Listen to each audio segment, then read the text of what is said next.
ଅନେକ ଲୋକ ଆଜି ମଧ୍ୟ ପଚାରନ୍ତି, ଯଦି ଶ୍ରୀକୃଷ୍ଣ ଏବଂ ରାଧାଙ୍କ ପ୍ରେମ ଏତେ ପବିତ୍ର ଥିଲା, ସେମାନେ ଏକାଠି ରହିଲେନି କାହିଁକି? କୃଷ୍ଣ ବୃନ୍ଦାବନ ଛାଡ଼ି ଚାଲିଗଲେ, ରାଧା ରହିଗଲେ, କିନ୍ତୁ ପ୍ରେମ ସେ କ'ଣ ଏଠି ଶେଷ ହେଇଗଲା? ବୃନ୍ଦାବନ କେବଳ ଗୋଟିଏ ଜାଗା ନୁହେଁ, ସେ ଥିଲା ପ୍ରେମର ଅନୁଭୂତି। କୃଷ୍ଣଙ୍କ ବଂଶୀ ବାଜୁଥିଲା ଆଉ ଗୋପୀମାନେ ହସୁଥିଲେ, ଆଉ ରାଧା ଏବଂ କୃଷ୍ଣଙ୍କ ପ୍ରେମ ମଧ୍ୟ ଗଢ଼ି ଉଠିଥିଲା। କିନ୍ତୁ ପ୍ରେମ ଯଦି ଏତେ ପବିତ୍ର ଥିଲା, ସେଠି ଅଲଗା ହେବାର ଦୁଃଖ କାହିଁକି ଆସିଲା? ଗୋଟେ ଦିନ କୃଷ୍ଣଙ୍କୁ ମଥୁରାରୁ ଡକା ଆସିଲା। ସେଦିନ ନା କୃଷ୍ଣ କାନ୍ଦିଲେ ନା ରାଧା ତାଙ୍କୁ ଅଟକାଇଲେ, କିନ୍ତୁ ଦୁହିଁଙ୍କ ମନରେ ଏକ ଭାରି ନୀରବତା ଥିଲା। କେବେ କେବେ ନ କହିବା ଦୁଃଖ କହିଦେବା ଦୁଃଖଠାରୁ ଅଧିକ ଭାରି ହୁଏ। ଏଠାରେ ଗୋଟେ ଶବ୍ଦ ଆସେ, ବିରହ।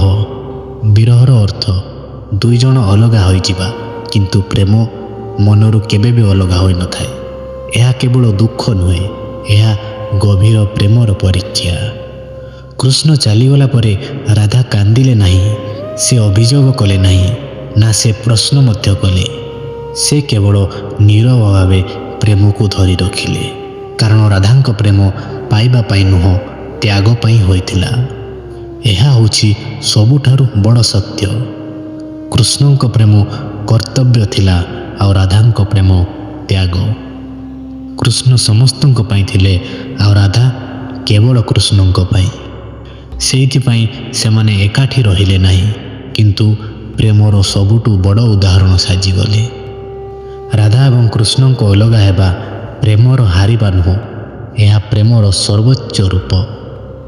ଯେ ପ୍ରେମକୁ ଧରି ରଖିବାକୁ ଚେଷ୍ଟା କରେ ନାହିଁ, ତାହା ହିଁ ସତ୍ୟ ପ୍ରେମ।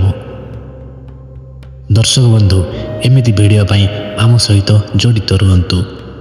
ଜୟ ଶ୍ରୀ ରାଧାକୃଷ୍ଣ। ଦର୍ଶକ ବନ୍ଧୁ।